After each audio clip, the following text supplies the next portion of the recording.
Welcome back to the Lantern Rouge Cycling Podcast for our first Grand Tour preview of the year. The Giro d'Italia, the Maglia Rosa up for grabs. Recording this Tuesday morning before it kicks off on the Saturday. We know Italian races love to start on the Saturday, and we're doing our best with the start list, but we got who we need to know to be confirmed. They're confirmed. So I'm G'd up. Got a month of racing.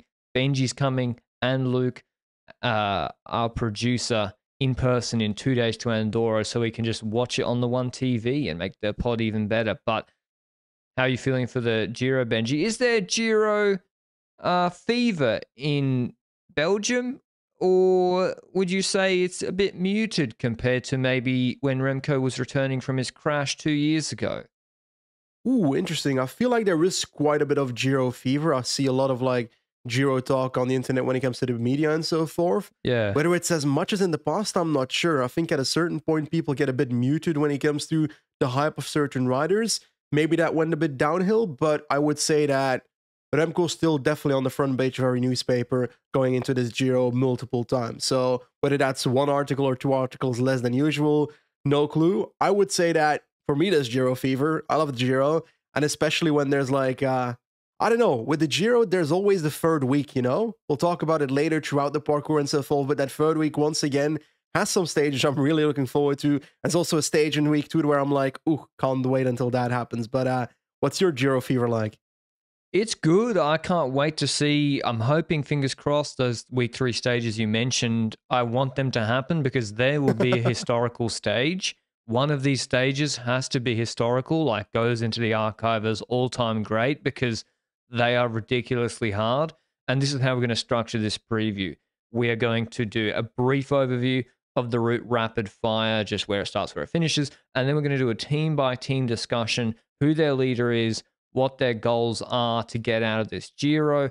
And then we will do our traditional stage-by-stage analysis, picking the winner or the likely winner of each stage before discussing at the end GC, how we see the tactics playing out, who we think will win GC or podium, and then the other minor jerseys as well. So our traditional structure, it's going to be a big boy. Get yourself a coffee. Not you, Benji. You've got work to do, so you can't get yourself a coffee yet. I can't rant for 2 hours. But the route, it starts in kind of an odd place, I must say. It's well, no, it is like the Tour de France, Basque Country Grand Depart, Vuelta, Barcelona Grand Depart, Italy. The Giro d'Italia is going to have the. Oh no, sorry, that's Tour de France has the Florence Grand Depart next year. They're starting on the east coast of Italy in a place that's quite hard to get to. You know, some of the riders were whinging a little bit at the transfer to get there. It's not in a major city. They start in Fossa Cesia Marina with a TT. There's then, throughout the first week, not too many GC opportunities. There's the Campo Imperatore finish, long climb. There was some ice wall photos going up on Twitter. It's still got 2 meters of snow there. And then there's a TT, a 34K one in that, the end of that first week. But Benji, I don't see, apart from the TTs, I don't see too much GC in that first week. I think so as well. There's the initial time trial. And obviously, if you consider that second time trial also in week 1 before the second rest day, I would say those two are going to be the major time differences between GC riders in the first week, I would say. We'll go into the details of these profiles a bit later, but that's the initial grasp of this. And I feel like Campo Imperatore is kind of that Campo Felice-like climb where you have some difference or a bit of difference. But then again, we fought the same with Picojano last year. True, Picojano. And I remember I was on stage speaking with O'Connor and Vine. I was like, Picojano wasn't even that hard. And they said, excuse me? Who the fuck are you? No, they didn't say that, but they were like, it was hard at the start. It was steep. But so maybe in Campo Imperatore, but really if both are on form, I don't see too much. Week 2, again, is some Mads Pedersen type and Magnus Cort type stages. And then 4 of the 5 stages or 6 stages. And then there's just one absolute brute, the Crans Montana stage. I think this is a madness, like 6,000 meters Dennevel, 207 kilometers going into Switzerland. And then week 3 is just a war. This is the opposite of the Vuelta 2022. This is like the most backloaded route we've just about covered, I think, Benji, in terms of altitude gain in this week 3 is just an altitude like 3 passes over 2,000 meters on stage 19 to Tre Chime. It's just, and then the TT with a 4.7 kilometer, 15% section on pavers. Almost the first 2 weeks, even if someone's 3 minutes ahead, Benji, unlike sort of the Tour of the Vuelta, Remco was a minute ahead of Mas in the Vuelta. I felt it was done. Yeah. By week 3. Vuelta done on the second rest day. Someone could be 3 minutes ahead, and I'll be like, the Mallee Rose is still up for grabs. On one end, yes, but on the other end, when you're like watching a race and you see someone dominating the first 2 weeks, you get into this mindset, this tunnel vision of like, this can't go wrong anymore. But then we saw, for example, when Bernal was strong in the first 2 weeks of, what was it, the Giro 2021 is my guess, that we had the... Zoncolan, Yates dropped him, Alpemira, Caruso danced away on the descent, and they weren't as hard as these stages. And Almeida dropped him on another one as well, right? Where Martinez was like, wee! I think that was Zoncolan. Or what? Alpe... I don't know. But yeah, Alpe or Alpe de Mira. No, Alpe de Mira, you're right. Alpe de Mira. Tegadiala, I think. Yeah. So 3 stages. Yep. And if that had been the second last climb, then you're in real trouble. So that's why this stage is here, like, or even in the second week, the stage 13, Croix de Coeur, 15.5 Ks, 8.6%. That's the second last climb. Yeah. And of course, there's a valley afterwards. But if you crack in the middle of that, around Verbier, maybe you want to get yourself a little après ski at the end of the season, go for an aperitivo, you're going to be losing big time. So it's very backloaded. I see huge opportunities for the fit sprinters in the first 2 weeks. That is going to be a good point of discussion for how we think each team should play it, because we see Court, Pedersen, Matthews, who are all here. Those teams have had different strategies for approaching those sort of stages.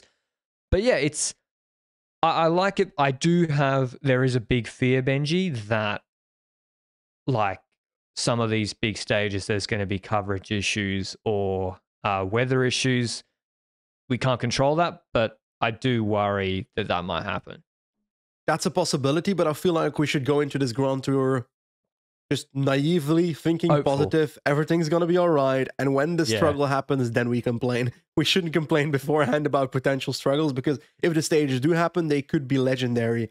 And when it comes to all of these stages, there's some really iconic ones like the Crans-Montana where I'm looking forward to. And I feel like the parkour is here to make the difference. And if we go into it stage by stage in a bit, there will be some opportunities for some riders to take time on the others. But I also feel like it will just be an attrition race throughout as well.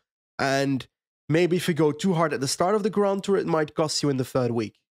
Especially like this final TT is brutal. It's on the Slovenian border. It's maybe the hardest TT that's been used in a major race since the mid-2000s. I'm sure. Who was the previous Giro director? He was, before Veni, he was like he tried to make the hardest stage challenge was like his goal. But it's a brutal TT. We'll get into sorry, go on. There's long stages, right? I feel like there's a lot of 200 plus kilometer stages here. And the annoying thing is that's a lot of the flat stages. Yeah, I think they have cut down on transitions a little bit. That was some feedback from the riders. But yeah, the stage 14 and 15, for example, they're both on 200 Ks. If you include neutral, 13's 200. Stage 11's 220 Ks. So there's some big stages in here and a lot to control as well. The best place, though, if you want to watch the Giro d'Italia, every single kilometer. We're going to watch every kilometer. Well, we could, in theory. I will probably go for a walk once I see Davide Bice and Mattia Bice in a breakaway with 5 minutes. But if you want to watch all of it, pardon? Fake fan. Yeah, I was looking at Giro Stage 1 last year. But if you want to watch every kilometer, and there are some of these stages that are going to be historic that you're going to want to watch live, like Bernal on Passo João, for example, 2 years ago, GCN Plus is the best place to watch. You can watch ad-free, on-demand, after work afterwards. There's extended highlights in the app. So if you want to get a real feel for the race that maybe like a 5 to 8 minute highlight video can't give you, but you don't have time to watch the all 200Ks, there's extended highlights. There's the post and pre-game talk show, the breakaway. And yeah, it's available in almost all territories. GCN Plus ride holding is really, really good for the Giro d'Italia.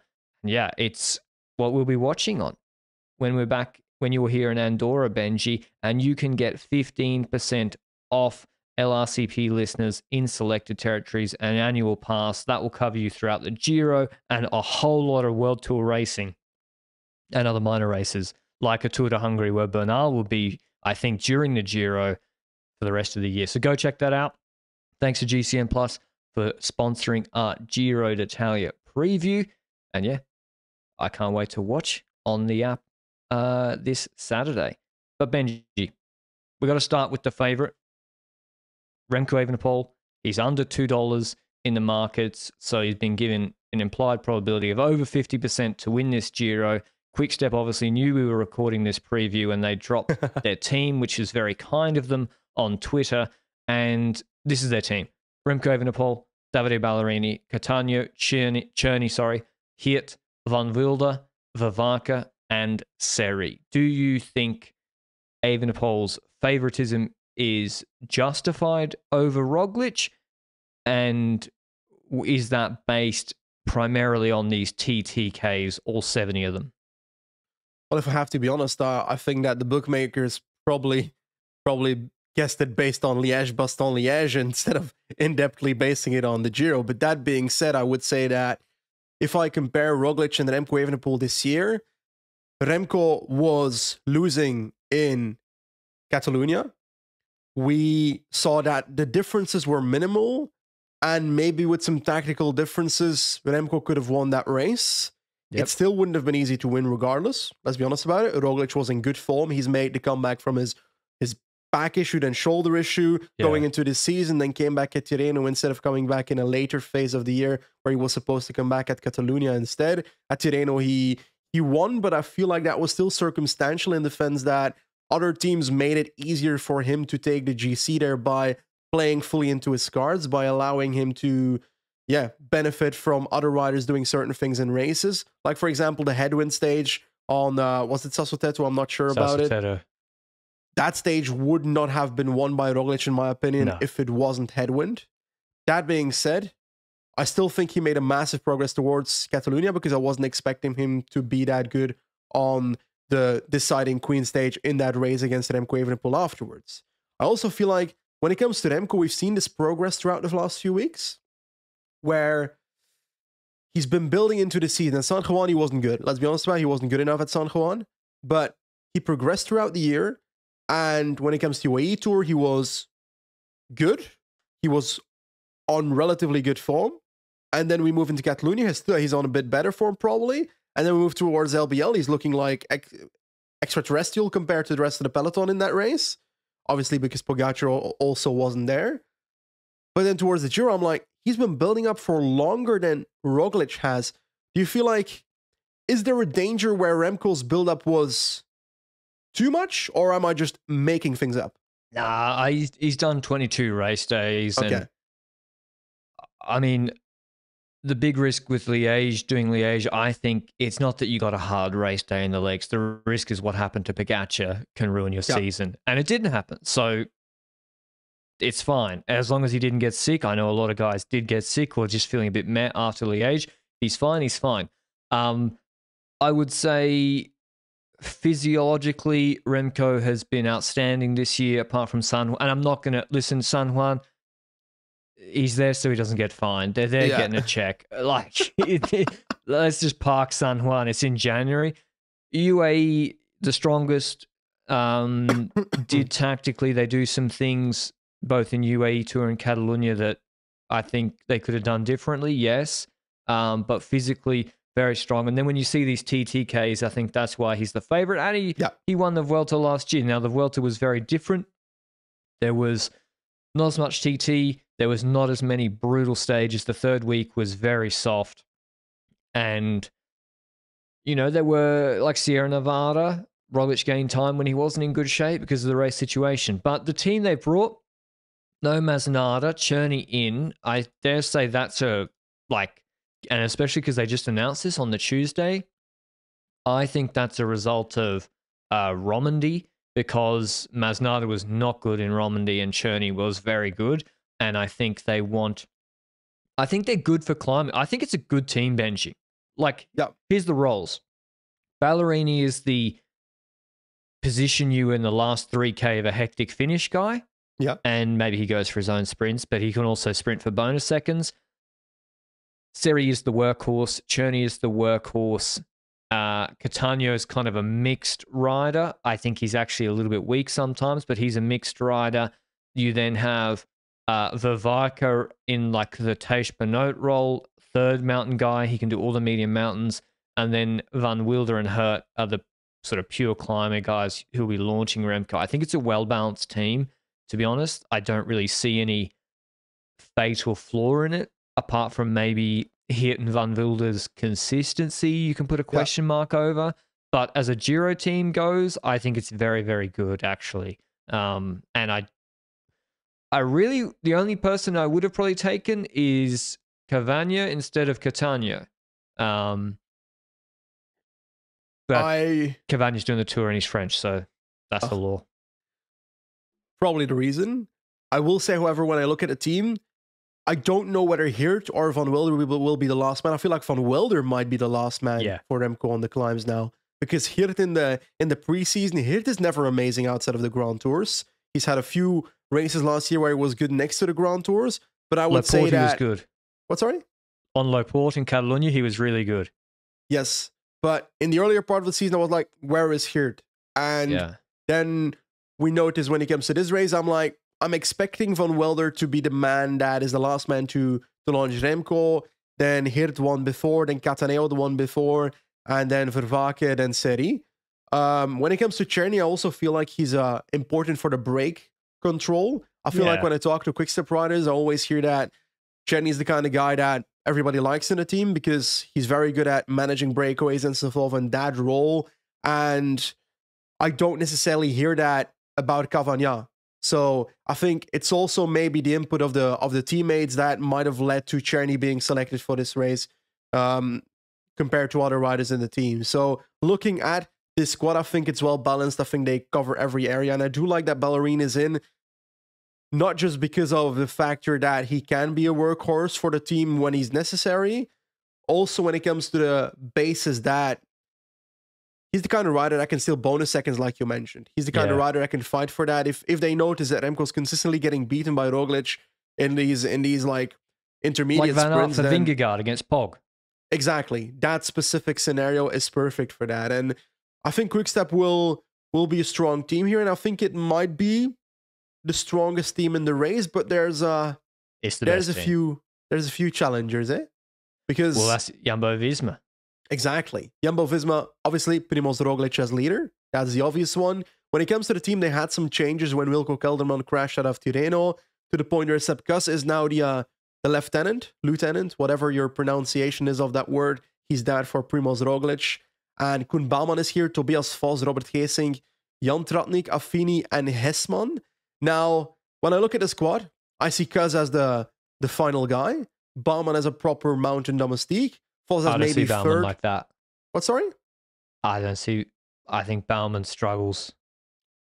But I also would think have Vos Vivarka struggles. way over Bouwman. What, sorry? I would have Louis Vivarka way over Bouwman. I think so too, but I feel like when I look at the squad, Bouwman and Vos both struggle in like longer mountains. Yeah. Don't you think it reminds me a lot? Sorry, I cut you off, but it reminds me a lot of the Ineos Bernal 21 squad. It was Martinez as like the premium mountain domestique, and that's Kuss, and then Roglic, and then a lot of like mixed guys, like Moscon, like Narvaez, like Castro, and they're probably hoping Tratnik will be Castro, I would say. And then you've got sort of Geesink, Vos, all of these, and Bouwman. Bouwman can do a good lead out on punchy terrain. Like Bouwman did the lead out for Roglic in that stage 1 of Catalunya that he won, the uphill drag. But yeah, I think Quickstep, Van Wilders, Vavaka, and Heert is a better climbing core, but Koos just took some big KOMs. Not that means anything, but he just took big KM Cortals Dan Camp, which is where they did Pog won his first Grand Tour stage in the Vuelta 19. He just took the Engelasses KOM back to back yesterday. I would probably take Koos. No, not probably. On both their days, I'll take Koos on those third week stages over Vavaka, Van Wilder, or Heert. I would as well. I agree with that. Now, when you look at the squad, Michel Hesman is in there. Affini is in there. Affini is obviously the flat ruler kind of role. Tratnik could even play that role in necessary moments because he's so versatile that he can do it. He can do it all. He's not going to be there at the end of a brutal mountain stage, but he's going to be there for the majority of the other scenarios that happen. When it comes to Hesman, I would have maybe seen Dennis part of this squad because I'm still shocked that Dennis is not riding a single Grand Tour. I feel like there might have been some hair in the butter, is what we say in Belgium, when there's like a bit of a quarrel behind the scenes, is what I'm guessing, because otherwise he probably would have ridden the Grand Tour. And if we look at the squad, I'm like, he fits in this team. The thing is that not kind of the same? What Tratnik is doing is that what will Hesman bring to this team? Because he's a youngster, he was pretty strong at Avenir last year. What is he going to deliver to the squad, you think? I think Hesman's a medium mountain rouleur in best case. Like in Catalonia, he was there on sort of 4 or 5% climbs pulling, but not pulling hard enough. So that's a good case example, that stage. When they really needed to bring back DeMarchi, they had to pull with Kruijswijk. Yeah. And Hesman couldn't do it. And I think he's maybe Seri's a little bit longer. I don't know. He's kind of like Catania a little bit sometimes, like best case. And to your point on Dennis, absolutely. In theory, Piquero and Dennis in the Giro Geoghegan Hart shape of 2020, he walks into this team. He'd be the third best guy after Koos, maybe. But that's in theory. So, he pulled out of Romandy before because he had sickness or came down, something like that. So I do think Tratnik, he looked really lean at Liège. Do not be surprised if he's climbing well. But mate, got second on Zoncolan behind Fortunato, remember? I know. And he's looking in good shape. Hessink was in good shape at Liège. I think, though,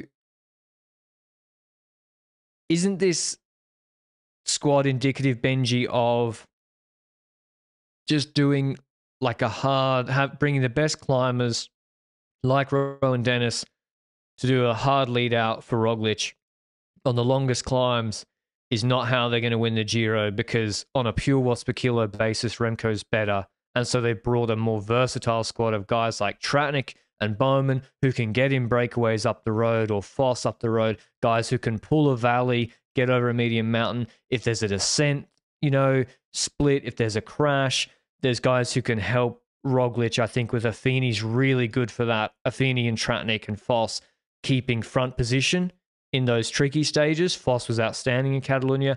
That's how I see this roster construction. And frankly, with Wilco crashed out, there's no one else to bring. So that's how I see it. I want you to put a pin in that. When we talk about the stages, I want us to discuss how much time we think Remco could take on a Roglic in time trials, because on paper, I would say that Remco, on paper, is the better time trialist. Roglic in Olympic form could destroy everybody, but he's not that every single day. And next to that, which stages are the terrain that something like that could happen? Because when I look at the sport core, I'm like, there's some stages where early moves could do something, but there's also a lot of stages that don't have a climb at the start to put riders in the breakaway, that kind of stuff. So I feel like we need to dive into that on our stage-by-stage analysis, but let's hop onto a different team maybe first. Ineos just announced it yesterday. Thanks, Ineos, for doing it early. Maybe they even did it on Sunday. They bring, by the way, we didn't say it explicitly, Jumbo and Quickstep are going for GC with Evenepoel and Roglic. That's their goals. Really? Yeah, that's their goals at the Giro. I thought they went for Ciclamino. maybe with Affini or Ballerini. Ineos bring Geoghegan Hart and Thomas as their GC leaders. If their graphic is to be believed, they're the two front and center. and based on Tour of the Alps form, Geoghegan Hart's earned that, and then Thomas they'll be hoping has improved. Arensman, De Plus, and Sivakov will be climbing domestiques. Ganna is there for TTs and flat support, and Puccio is there, and Swift are there, ruler type operators. So, yeah.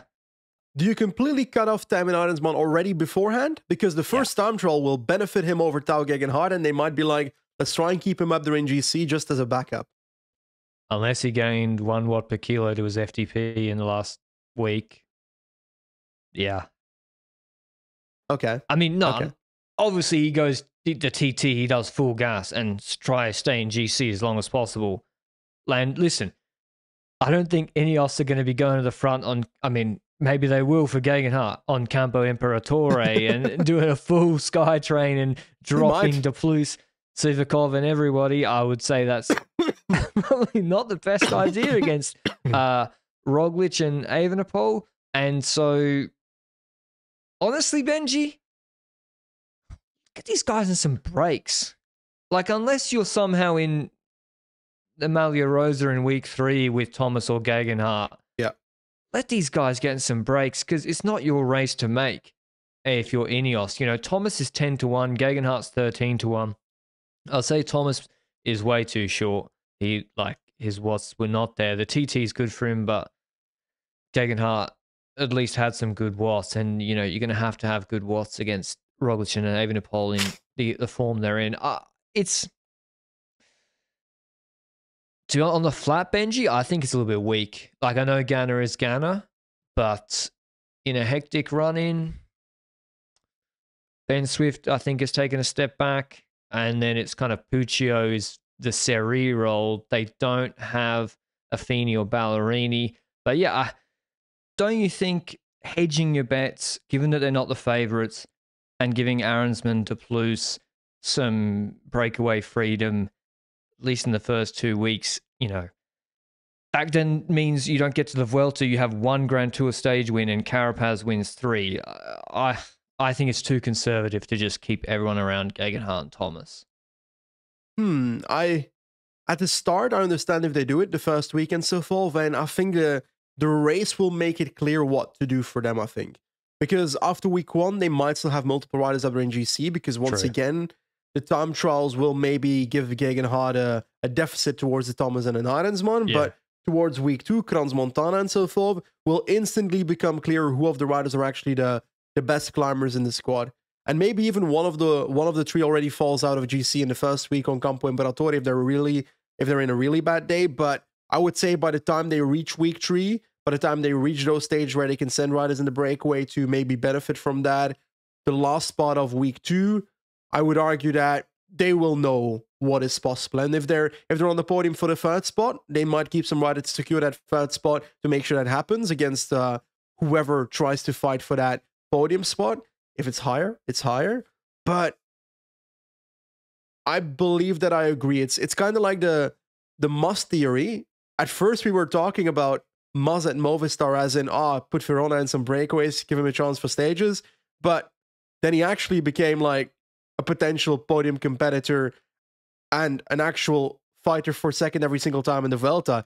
And if that's the case, you're like, should he in that situation have Verona in the breakaway? Maybe as a satellite rider, but for himself, maybe not, depending on the situation, how dangerous GC, stuff like that. So I think it's situational what will happen. But I will say, when I look at the team, they've got solid climbing squad. Like Arensman, if he's on a good day, can support. If Hart falls out of GC somehow, he's going to be good support. If Thomas falls out of GC, he's going to work for the team. Sivakov has been good the last few weeks, but he's also been somewhat inconsistent over his career in terms of certain periods throughout the year. So hopefully he doesn't crash this time around in the early parts of the Grand Tour, but the Plus has been looking good. When it comes to Ganna, they've got a good domestique. Swift and Puccio are just there for the versatility, right? Because Puccio is the kind of domestique where you're like, he's kind of the Arashiro of the squad, no? Yeah, or Seri. Seri's a little bit better. But yeah, they get the bottles. I think, as you said, it'll depend on where the GC cards fall.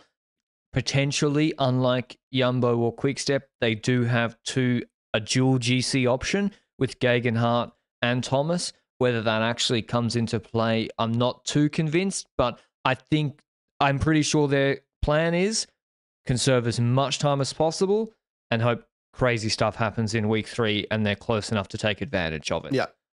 Let's move to UAE, who also have 2 GC leaders in Almeida and Jay Vine. McNulty is also coming to the Giro. I'm not sure if he's doing the Giro Tour double.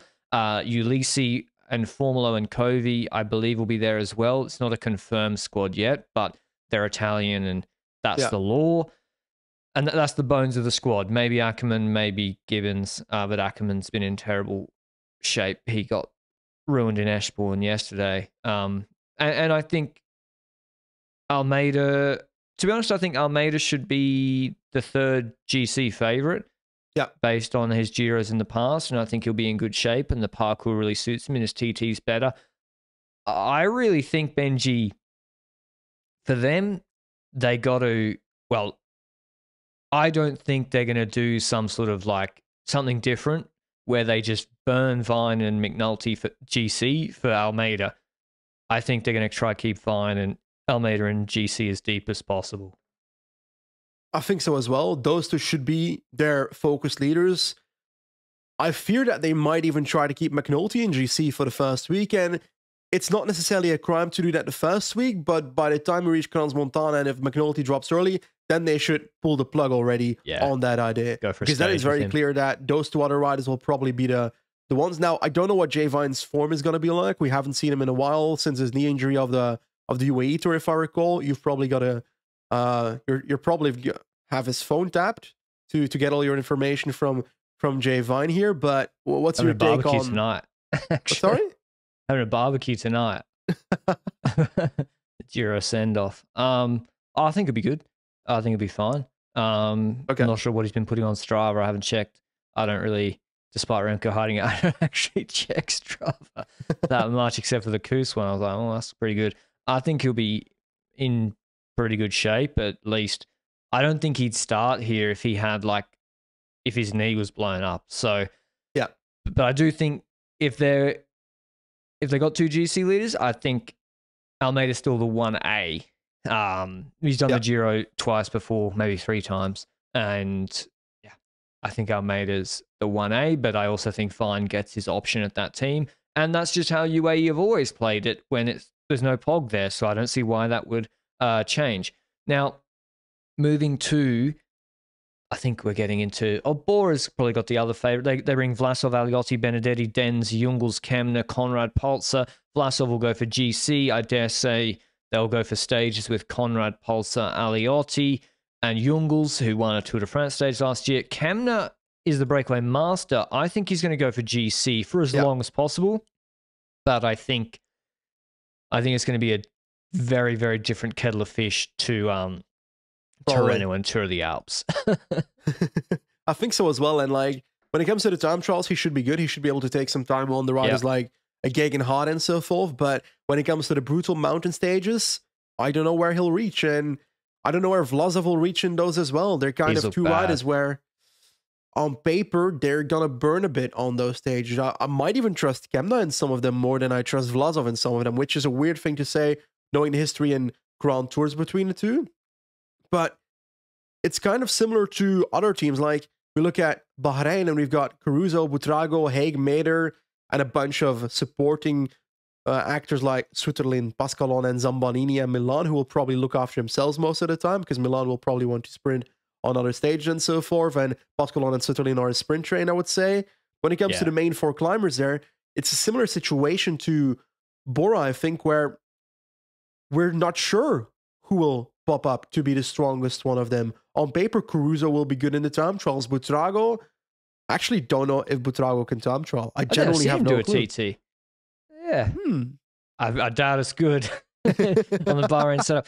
All 4 of those guys will go for their own GC for as long as possible. And then if Butrago and I think Caruso and Haig will really try for GC. Mader and Romandy was bad on Tion after a good TT. Butrago won a Giro stage last year. I think those 2 are the most likely to, if they fall out a bit, fold into a domestique role and also go for stages. Bahrain generally free their guys to go for stages, which I like. Milan, don't be surprised if he wins the sprint stage, because honestly, the sprint field here is pretty thin.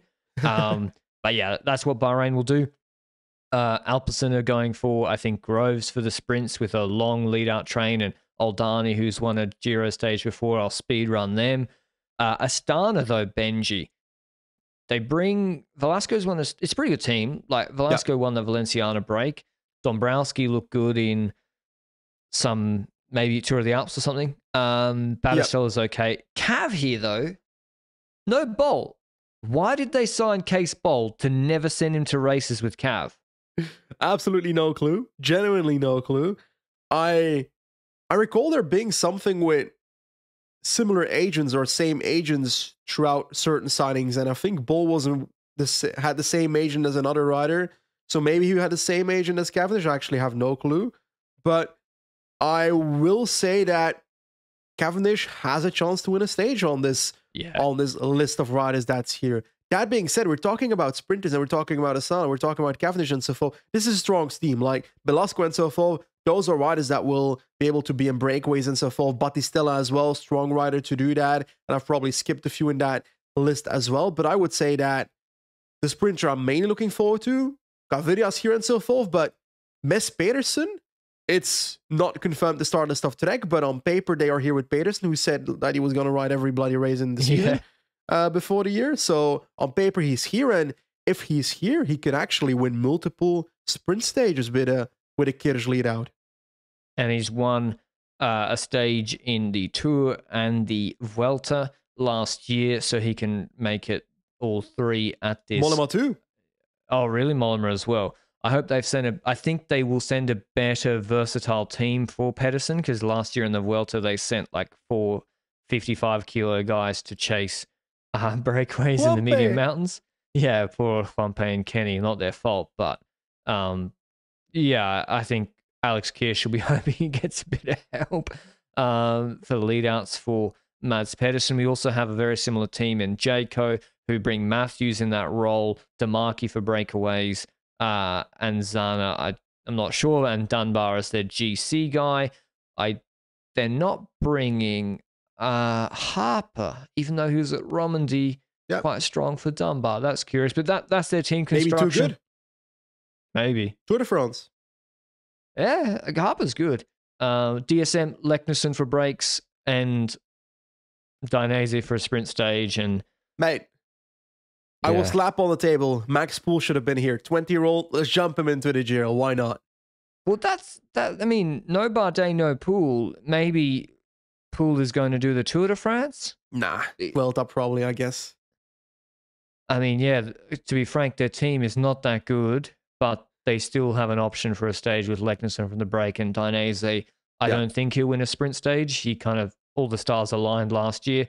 It's not the best squad, and Wiederberg's not stepped up too much. Arkea, I believe, will be sending Barguil, and he won a Tirreno stage last year, breakaway. They'll all be going for the break, and maybe Decker some break sprint. Movistar bring a sprint train for Gaviria, who just won in Romandy. Verona is confirmed, and it seems like Verona's like the patron of the team. Like I think he and Valverde left the Vuelta 21, and that's when Lopez and Mas all went to shit, because Verona was rooming with Lopez. I think he's a bit of a leader in that team, Verona, and they have Rubio as their GC guy. He won a stage obviously on Jais, and if you read there was a Marker article, they really think Rubio can progress and be their GC guy. So he is their GC leader, but others will get their option, I think. GC leader, I don't see it. Well, neither do I. I'm just saying what the Marker article said. It's like Sosa last year. No, it exactly is. No, because the Marker article came out 2 hours after the Jorgensen had lost a news thing. And it's like, don't worry about losing Jorgensen. We got Ina Rubio. That was, I think, the spin. But yeah, Will Barter climbing very well in Romandy. He also could be pretty dangerous in a week one break, I would say. Israel Pozzo going for top 10. Seb Berwick there and Simon Clark. And Richard Tello, I'm really keen to see the young American Williams. It's actually, given that Vert Schmidt's here, this squad has done well in Italian races before, and I wouldn't be surprised to for them to run T10 in GC and win a stage. Groupama, Ooh. Pinot is in very good shape. Amirel, Kung, Leinard, Mollard, Stewart, Thompson, Vandenberg. So the young Kiwi, Thompson's making his debut. It's, I don't know, Benji. Like, they don't have a sprinter. Kung's here for the TTs. They brought a lot of rouleurs. I don't like when teams bring 4 or 5 rouleurs and they don't get stage freedom for a non-GC favorite. So I'm hoping Amirel, Leinard, Mallard, Stewart, Vandenberg all get their option in breakaways. Even Pinot, because he's not going to top 5 this Grand Tour anyway with all these time trial kilometers. Well, that's the next point. You reckon he should just... Last Giro, I agree. Like, Pinot could, based on Romandy's shape, he could run 6th or 7th at this Giro. But is that what you want to go out on? Like, he's done better than that in Grand Tours before. Yep. This guy's podiumed the Tour. Isn't the stage win, which he could do easily from the break, given his Pinot's current climbing shape, he can win a stage easily from the breakaway in the right circumstances. Isn't that what you want, that photo on the wall? I would think so. And maybe in the first week, he says, I want to try and keep myself up in GC because on Campo Imperatore, he can actually still compete for the stage. Maybe even if he loses time, he can compete for that stage regardless from the peloton. Because from the breakaway, it might not be easy on that stage. I think it starts with flat starts and not necessarily a climbing start. But when it comes to like the second week and the third week, that's when he should have lost time to go in breakaways and make sure that he can actually win those stages. Like, there's a stage in week 3 that we'll talk about a bit later, Val di Sole or something. Val di Sole, I forgot the name completely, but it's like a climb with like a small climb at the end as well, and that's a break stage in my head. That's the kind of stage O'Connor would have won in that Giro where he's won loads of break stage. And there's a lot of these teams, like you spoke about this team. Age Desert is also a team where I'm like, Aurélien Paré-Peintre, he's got the same situation. He can top 15 the Tour de France, Giro. But he's going to be doing GC, even though when it comes to time trials, he's probably going to... They're going for top 15. Who the fuck cares about position 11 to 15? I know, it's like... Fuck that. It's so pointless. How do we call that again? No, we didn't call that anything. Zone of irrelevancy. That was for 16 to 20, right? No, 10 to 15th is irrelevant. Oh, okay. 11 to 15th. 10th is important. Like, did you know Jan Hirt came 6th in the Giro last year? Yep. Like, you know, do the sponsors know? Like, that's 6th. Now, who came 12th in the Giro last year? I mean, yeah, it'll be like a second-tier climbing domestic. Like, Micah came 10th in Romandy, not even trying for GC. So, yeah, maybe he falls so far out of GC, he can go on the break anyway. But, yeah, AG2R is going for breaks. It's not the best team, I must say, although I quite like Baudin. And then, Consoni, Lafayette, Cofidis. Probably the biggest GC team we haven't mentioned is EF Education EasyPost. I think Uran is supposed to be in this race. I know Carthy and Court are definitely doing it. And Bediol, because it's the law. And I think Carthy is, based on this third week, a pretty realistic top 5 GC option, actually. I wouldn't surprise me if he wins like the Tre Chimi stage because he's so far behind the big guys and he's really good on the super steep stuff. But they'll be going in breaks. Cepeda, although his Alps to Giro form translation is usually 100% to 0%. But they'll be going for breaks and quad and all that sort of good jazz. When it comes to Cord, we can't really talk about what he will do in his Grand Tour before we jump into the stages because the riders like him, the riders like the sprinters and so forth, we need to grow slowly or quickly through the sprint stage to see how versatile they are, if there's break opportunities, because I'm like, in a versatile sprint stage, Cord's still on the lower hand. So on paper, he should go in the break in those kind of stages. So based on Romandy. Yeah. Because he was nowhere in those group sprints. And yeah, I agree. Like, based on Romandy, I would not be just... And like in the Vuelta 20... whatever it was. Pedersen destroys him. Oh, yeah. And maybe Bling too. Maybe Roglic. Like, Court was nowhere in those sprints. I think he's better in the break. So let's get into that now. Well, I think we've gone through all the big teams. Yeah. Sorry, Bardiani. They haven't announced their team. We would have mentioned them. You missed Fortunato T10. Corotech sprinters. Corotech, Corotech being here is a joke. I'm sure they're lovely guys, lovely project, Mate, but they are not a pro team. They Conti are team. going to top 5 sprint stages. Corotech. Top 10 5 sprints, okay?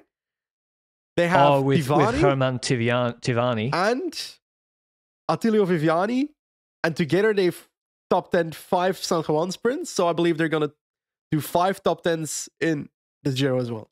Man, this sprint field is bad, isn't it? It really is. Fiorelli of Bardiani could actually top 10 sprint stages. Ballerini would easily be top 5ing these stages. If Groves is coming, he's on for a Giro stage win. Why aren't DSM bringing Welsford for the first 10 days? Good question. Like, Tour? I mean, can't he do the first 10 days and then bounce before Crans Montana? I don't think it's legal for Welsford to be even allowed to do that stage 13 first climb. I don't think the UCI allow it. I don't think, and Welsford would be like, yeah, fuck that. And he'd clean up a couple of stages. So I said this on Twitter the other day. Given this stage, okay, also, before we get into stage, the UCI points has changed a lot in Grand Tours. It's now flipped from last year. There is, like, I think 500% more points dished out per stage of Grand Tours, and you get like 130 points for third in a Giro stage. If you bring Welsford or other teams like FDJ, or they don't really need it, but I'm not sure which sprinter Intermarché are bringing, who we didn't mention.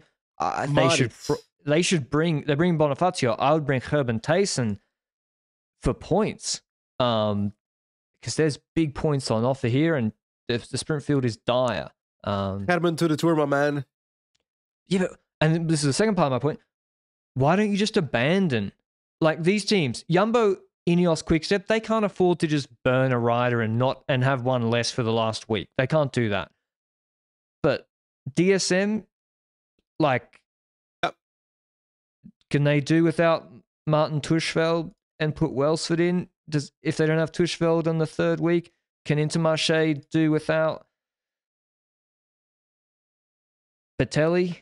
If he goes, it's less of a sacrifice. Anyway, stage 1, TT, 20 kilometers, maybe a little bit longer. It's flat, non-technical for the first 18 Ks, and then they have a 1.2K, 5.2% climb before another little short descent for a K, and then a kick up to the finish.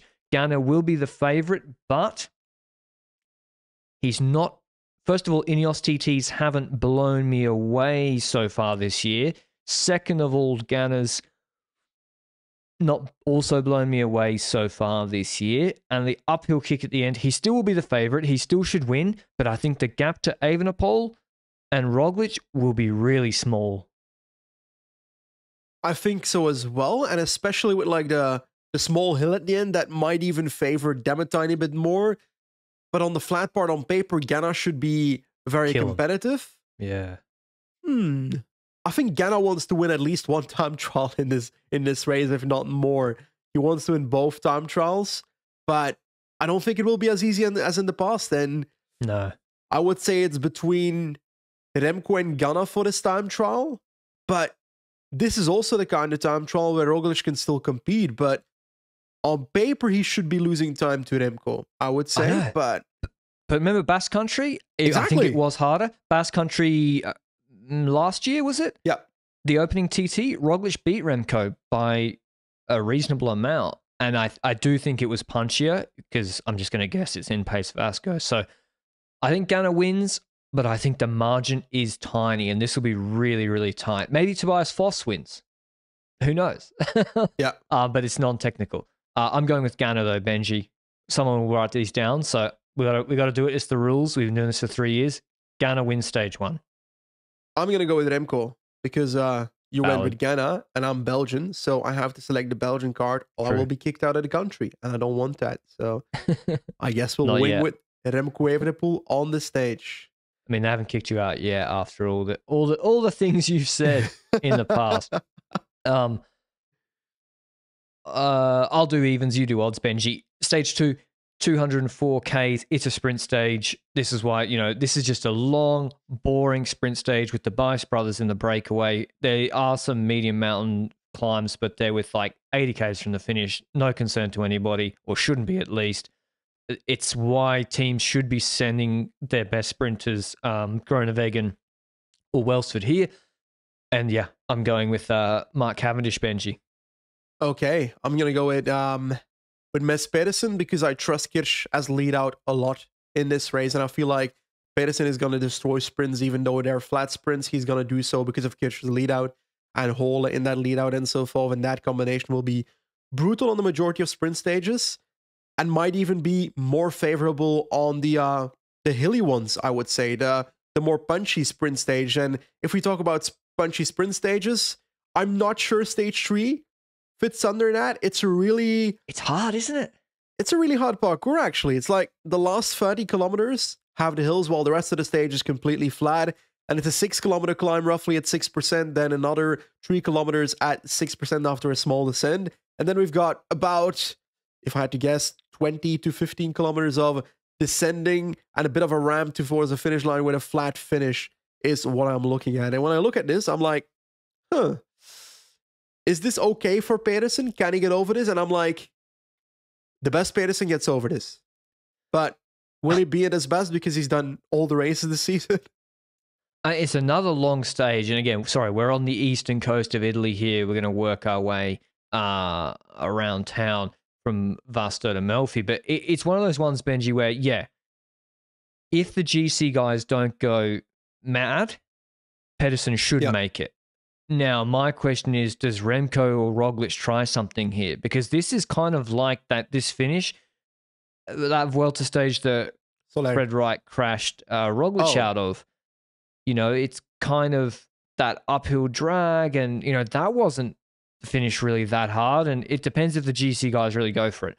Does Ganna, say Ganna has won the TT, does Ganna lose pink here? Does he get dropped on that climb? That's another question mark I have. I really think he should come back and he shouldn't be getting dropped properly here, and he'll be motivated to keep pink. So there's a lot of things in play here. Will the GC guys go? Will pink be in changing hands? Will the break win? I don't think so. If you're Pedersen and Trek, the break cannot be winning this stage. You have to go for it with Pedersen. Jaco. Yeah, exactly. They should help too for Bling. I don't know. Who you got? This is a stage I've struggled really to pick because it really depends on the teams. But yeah, I'm going with Pedersen, Benji. If you're going for Pedersen, then I stole it from you. I know you think he'll win. I'm going to go with Vincenzo Albanese. That's outrageous. Anyway, it's gonna happen. That'll be an interesting final. Stage 4, 184 Ks. Now, this is a difficult stage. Up and down literally all day from Venosa to Lago Laceno. Why did I do it in Catalan? Lago Laceno. It is not difficult for the first 160 Ks. It is shallow climbs, 5%, 4%, very long. A team could take this up and make this really hard. I really think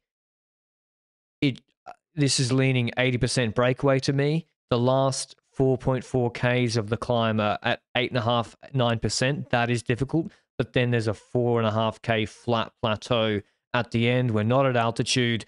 This is a big ask to pace all day with your team to probably have a group of 10 at the finish. Exactly, and I feel like this is kind of like that Almeida stage where, well, the stage where Almeida lost minutes in 2021, where he forgot to eat and so forth. This is kind of a stage where the break will probably take the Maglia Rosa, because if Ganna's not in the pink jersey at this point, then a GC rider will try to give it away. Roglic will try to give it away, or Remco will try to give it away. Most likely Remco in my scenario at this point anyway. And if that happens, then it's likely going to be a breakaway rider that takes it. And the Marquis won that a few years ago. Oh, that's a good shout. But I don't know. I feel like even Zana could go in the breakaway. Leknesund, we could see. Jungels. I have a list of the riders that I could see in breakaways. Lafay is also one of those riders, even though I'm not sure about this specific finish. Uh, So many. Healy? Like, there's so many riders that it's like you got no GC options. You can take the Malia Rosa, and you're right. It's like Covey, Mollema, Leknesund, Harm van Hoeke. Who else? I would like Hergots? Is he here? Who nah, knows? he's climbing not good enough. As I said, Jungels, Zambanini, Dombrowski, Larry Warbass. That's why all these guys got to get in the break. There's 2 hills at the start to get in the break. And I'm going with Joe Dombrowski dropping everybody because he was with Yeah. Demarchi, remember? They're the guys. And if Tarame's doing the Giro, put him on the list too. But I'm going with Joe Dombrowski. They've changed the wheels. He gets payback, wins this stage, takes pink. Very possible. I'm going to go with... is Ben Healy confirmed for this race? No, mate. Have EF confirmed their start list on a Tuesday before a major race? Nah, they'll do it on stage morning. 2. I'm going to go not for Healy, just for the fact that they haven't confirmed their start list. I'm going to go for Zana. I don't trust Jake. But yeah, neither. Your pick. Stage 5. Hit me with it. Stage 5 got a stage from Atripalda to Salerno, which is a stage where the first 70% has some hills in it. Makes it a bit more versatile for the pure sprinters, but the last, 30, 40 kilometers is basically flat. And when I look at that, I'm like, okay, the stage is not necessarily hard enough to make it super hard, but there might be a pure sprinter that's gone on the first half of this race because Trek Segafredo will need to... They will need to keep things together. They will need to keep the break from exploding at the front of the race. Need to keep 20 riders from going into the breakaway, that kind of stuff. And they can only do that by pacing relatively hard on the first 50 kilometers of the stage. And because of that, can I just blank slate just call Pedersen for every single sprint stage in this race? Because the majority he will win. This. Pedersen. No. Well, see, I see this differently. And that's because of Pedersen is a step above Court and Matthews, I think. So if I'm Jayco and EF looking at this, with that 4K 7.6% climb at the start, are you really going to pace or help Trek for Court to probably lose that sprint? Court's got to get in this break. Matthews got to get in this break. I mean, Eschborn, Frankfurt, they chased all day yesterday for nothing. And then that climb with a long time left is 3Ks, 8%. They can really break up. Now, Trek should have a good squad where Mollema can pull that climb and then Kirsch can do the flat. But really, I think the versatile sprinters got to be going in the breakaway here. I think it gets Court, and I think Jonathan Milan wins the sprint. But Court and the others should be going in the break. Actually, no. Court wins from the break. Stage 6. 155 Ks. To me, this is a much more nailed-on sprint stage. There is a 10.5 K, 6% climb at the start, but then it's so easy afterwards. I'm going with Milan to win the sprint on stage 6. It's flat into Naples after a little bit of a hilly circuit starting in Naples. Are you going Pedersen's your blank slate for 6? Miss Pedersen, next, stage 7 is from Capua to Campo Imperatore. This is the first proper mountain stage if you don't consider the Lago Laceno climb as a mountain. This is a parkour where the first 75% has 2 climbs in it, but I wouldn't say they will actually influence the race. They're not at the start, so it will not help a breakaway form, and they're not hard enough for attrition to really kick in too much either, so it will all come down to the last climb, and there's an opportunity for a breakaway to win this if the peloton really takes a pissing break of 10 minutes by the side of the road. But when it comes to GC, I just see a max of maybe 10 seconds here or there, 15 seconds here or there. Maybe a bit of a... Is it steep enough to make a big difference, or are we saying this is going to be a bit of a group sprint at the end of the climb? Well, I mean, the partner in crime in Catalunya after those stages, Ciccone is not doing the Giro, unfortunately. We forgot to mention that for Trek because of COVID. Yeah. But yeah, I do think Gegenhardt is the final ramp, 7K, 7%. Gegenhardt's good at that, but he's been good at Valenciana, Sons, Roglic, Pog, Remco. And I want to know, will Quickstep take this up? It's 220 Ks it's a long ass climb, 26 Ks of climbing. Yeah, but if you are Roglic is the Quickstep, favorite to win this group sprint. but if you are Quickstep, would you not want to make it hard on the initial slopes of that major climb? Yeah. Because you want to attack on the not obvious gradients halfway to climb? This is a weird climb, and it really depends on how they see their relative team strengths. I think if I'm Jumbo, I'd be like, hey, Roglic 7K, 7%. I'll take our chances in a sprint for bonus seconds and the stage win. I doubt like they're going to burn the team in pace all day. As you said, Breakaway has a real chance, and probably on. It depends, Benji. Like if Remco's, he could be in pink at this point if they haven't given it away. Do they try and win in pink? I don't know. Remco's the kind of guy that would want that, eh? He wants to win in a certain jersey for his Instagram, also for the honor of doing that. But this is a copy paste of the Giro 2018 Stage 9, won by Simon Yates, where 11 riders were in 30 seconds. So they did go to GC that year. I don't know the specific situation that caused that to happen. But I'm going Roglic. I think it somehow comes back together. Okay, I'm gonna go with not gonna go with Mats Pedersen for this one, I promise you. If you go for Roglic, I need to go for the other guy. I do think Roglic has a bigger chance, but I'll go with Remco. Okay, I thought you were going to go Gegenhardt, kind of no, you don't think you can beat them in a sprint? No. Maybe Huge gets away. Anyway, stage 8 from Terni to Fossombroni. This is kind of a copy-paste of a Tirreno stage that Lutsenko won ahead of Fuglsang and Roglic a few years ago. It is, I think, harder than it looks. Yes, it's there is a 5K, 6% climb for break formation right at the start, first 10Ks. Then it's just flat, pretty much no categorized climbs. Then they have a hilly circuit, the Cappuccini climb. I'm going to call it the Cappuccino climb. It is 2.1 Ks, 10%, descent straight into 7Ks, 7%, with a 2.3K, 11% wall, and then another descent straight into Samuro, what's it called?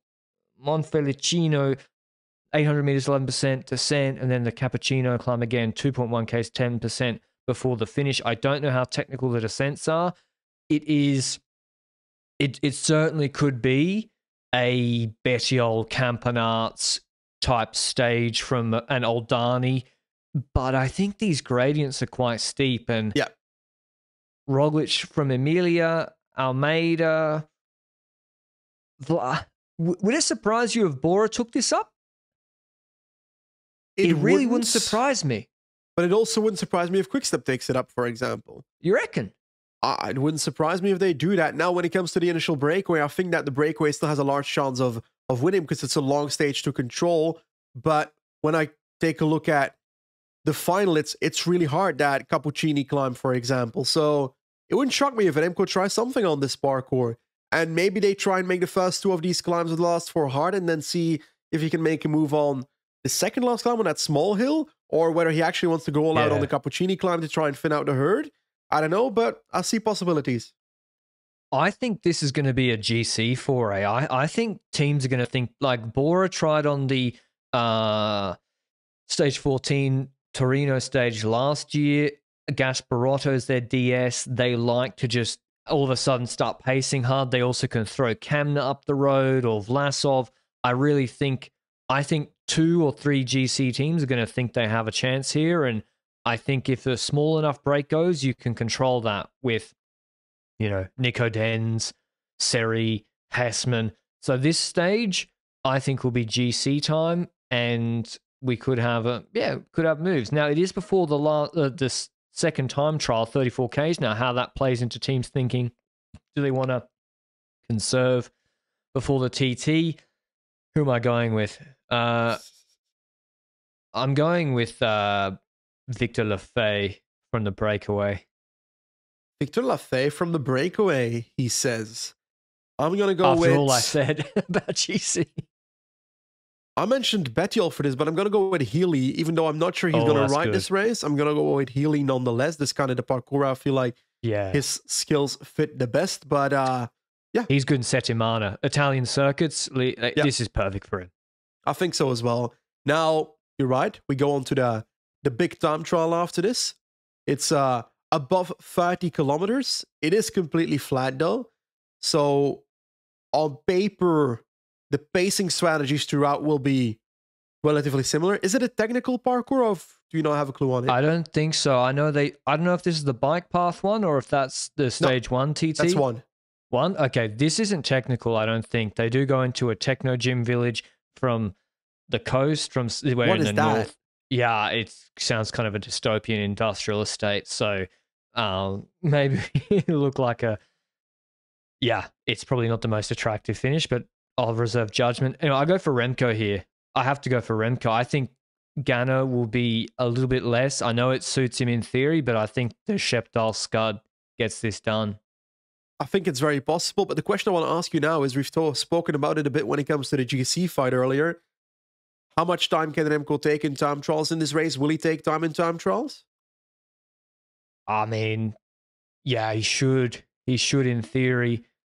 The TTs are not like that.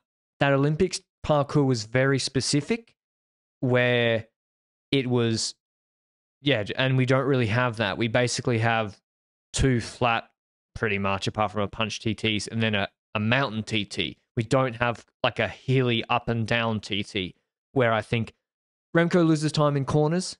He's not as good at cornering on the TT bike. He lost the World Championships because of that last year.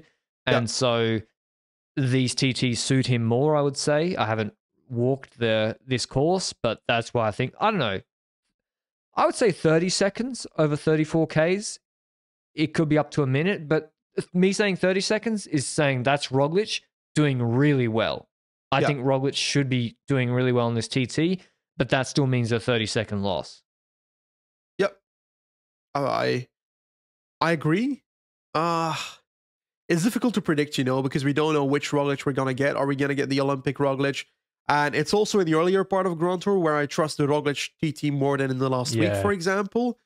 So I think Roglic will be on point, and I still feel like the mountain stage will decide the Grand Tour more than these time trials will, even though a lot of people are saying, oh, the time trials will decide everything. I don't think so. If Remco takes 2 minutes, I'd be super, like, I don't see anything like that. 90 seconds, 2 minutes on this TT. Yeah. 45 seconds in total over the two TTs, or are we talking more? Of the two, yeah, that sounds about right.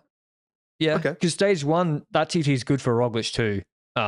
He's good on those TTs, punching up at the end. Who you got for this? Ganna, Remco, Roglic, Foss, Aaronsman, well, you had Remco. Thomas.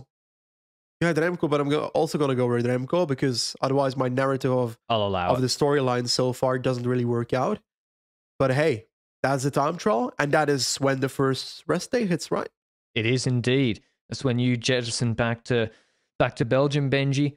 Stage 10 is a copy-paste of Stage 5, just a little bit more severe, so I'm leaning towards breakaway. I think Magnus Cort wins from the break on Stage 10.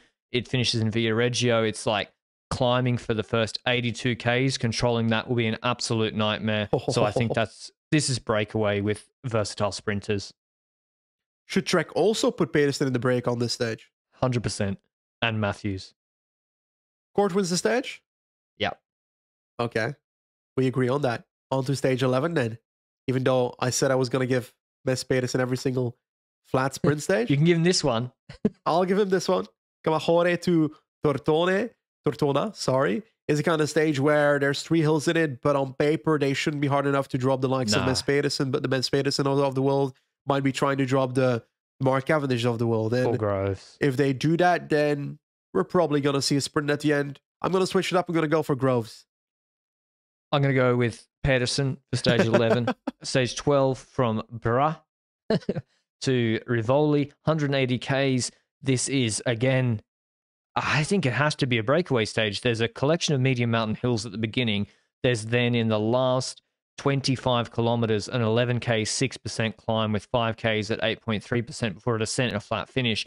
I think in theory, again, Trek could control this. They could control the climb. They could then go for Pedersen in the sprint. It's a bit of a risk. I'm going to go with, I think this is like a versatile guy. I don't, with those gradients from the break, like Lorenzo Rota in theory, or I haven't mentioned anyone from like Zana could be good in this. I'm going to go with Bob Jungels. Okay, what kind of stage do we feel like Leknessund could be winning? Because This sort we of haven't. one. Okay, I'm gonna go for Leknessund. I will say, however, the last half of that climb is really hard, so Yeah. we might see a who knows, Roglic versus Evenepoel. We saw that Roglic attacked on a similar stage like this and then crashed in the descent in the Vuelta a few years True, ago. yeah. Is very this similar. that stage? I know how technical the descent is. I've gotten us mixed up. I'll continue doing odds. Stage 13 from Borgofranco di Vrea to Crans Montana. We have said break, sprint. Here we have nailed on GC, 207 kilometers, 6,000 meters Dennevel, 34 kilometers, 5.5%. The big road from Italy to Switzerland over the Col du Grand Saint-Bernard, descent, Croix de Coeur. They skip around they go the hard way to Verbier, 15.5 Ks, 8.6% descent, and then 15K Valley, Crans Montana, 13K, 7.5%. This is an absolute brute of a stage, and there has to be monster gaps here, Benji.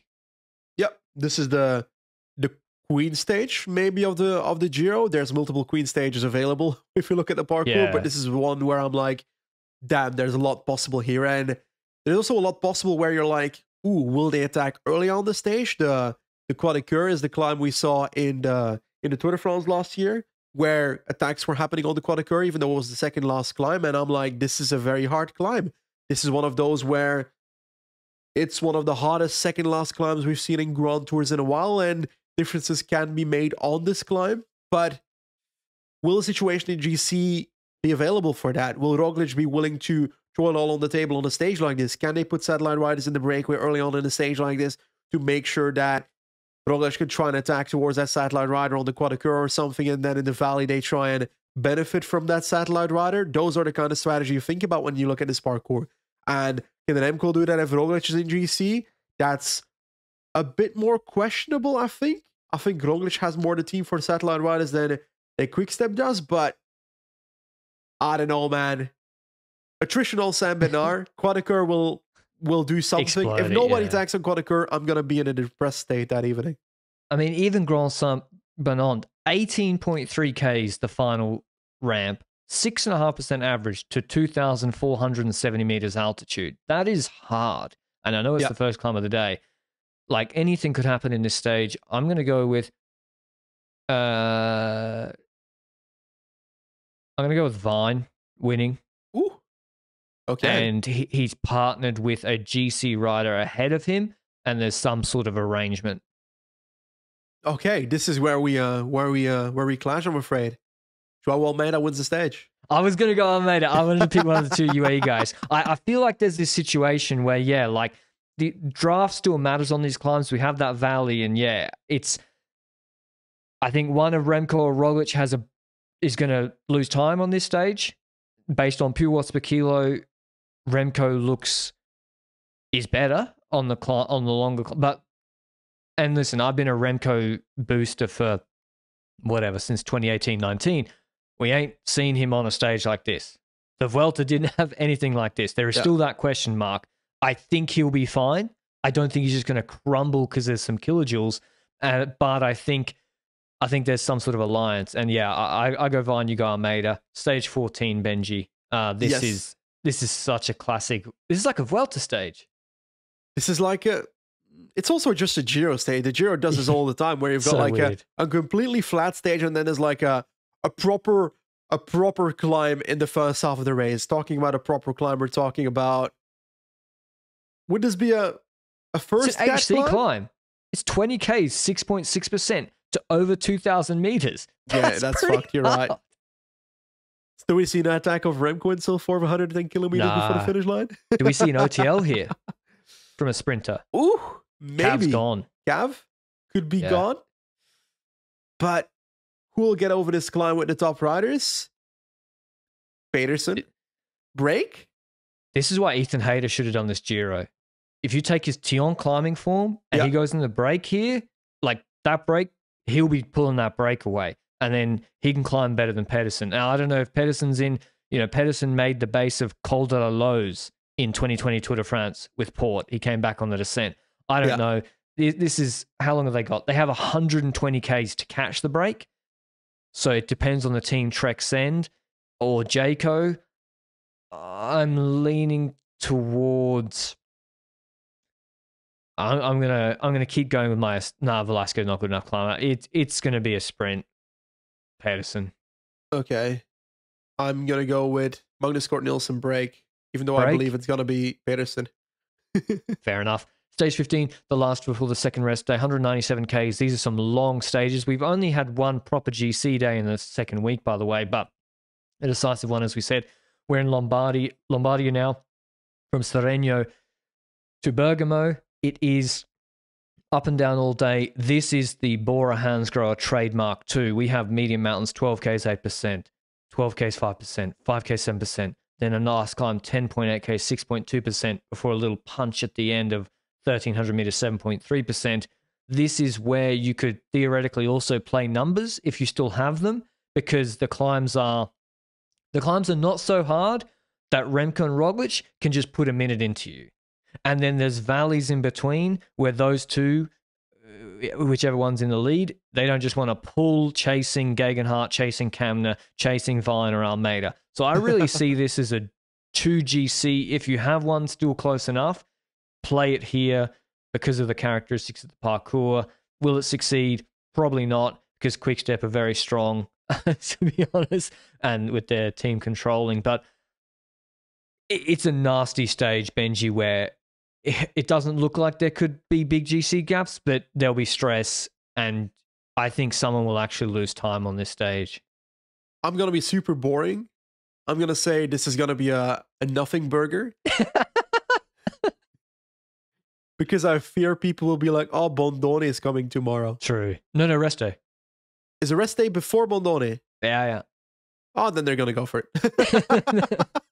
This is kind of like this is like the Simon Yates Torino stage win when Carapaz went, Hindley had to chase him. I really see it similar. I think Bora will try, but they'll go for their GC guys, so I don't think they'll necessarily win, but I think that means the GC group will win, and I think Roglic wins a small sprint of 5 guys, and it doesn't end up being that exciting. That's possible. Could be that they go over the top with like 5 to 10 riders, and then they have like the one-up attacks, but then people come back and then it neutralizes a bit, and then we've got that group sprint at the end. It's all very possible. Who will win the stage though? You enter at Roglic, and then I have to go with the other guy at Remco, but I feel like it's gonna be someone else. I don't feel like the top 2 riders will take this stage. I just don't know who. So I'm gonna go with Remco just because I can't think of anyone. I don't know. I feel like he's been disappointing this year so far for me. But we're going to throw it towards a big one again. The rest day. Big boy. After the rest day, we've got Monte Bondone.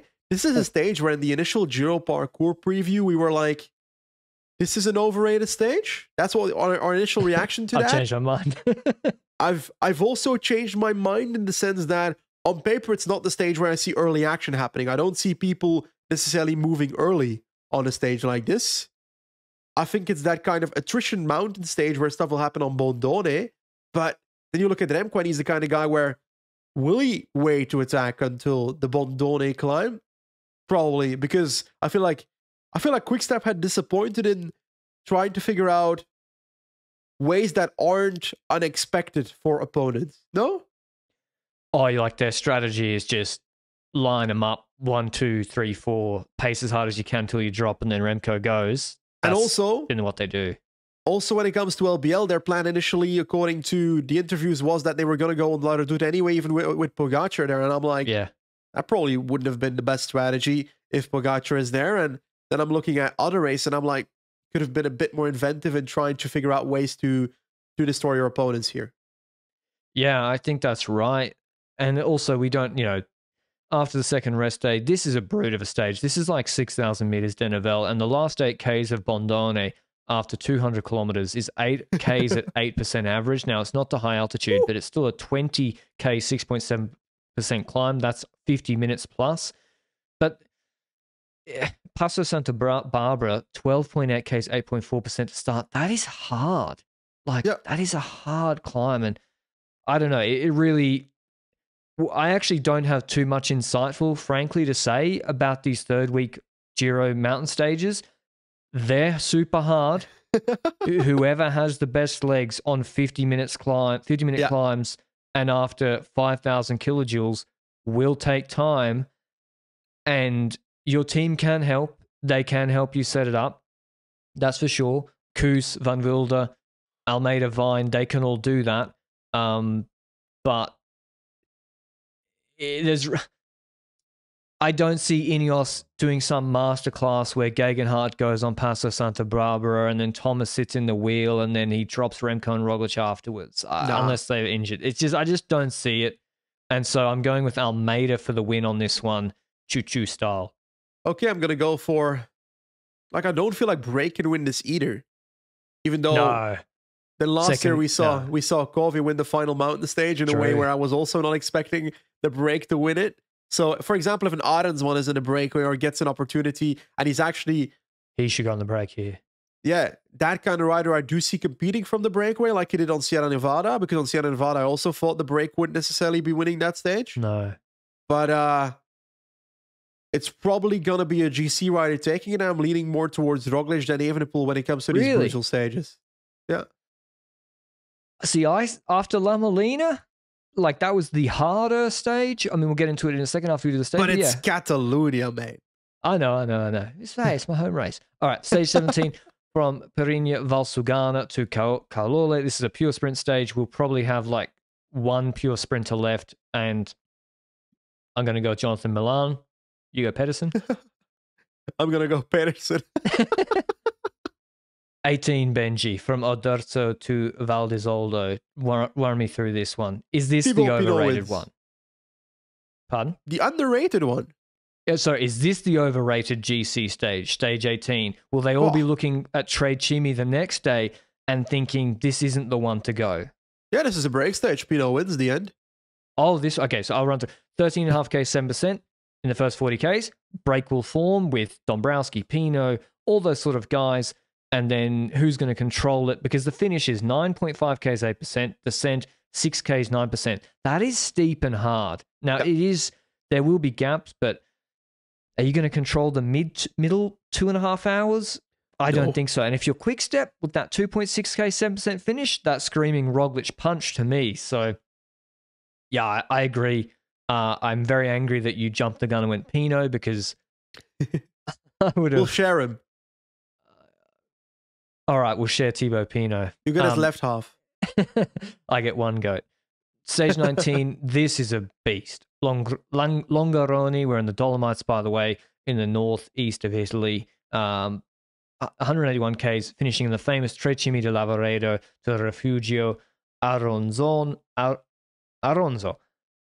False slide uphill for the first 70 Ks, then 4K, 7%. Then they do the Passo Valparola.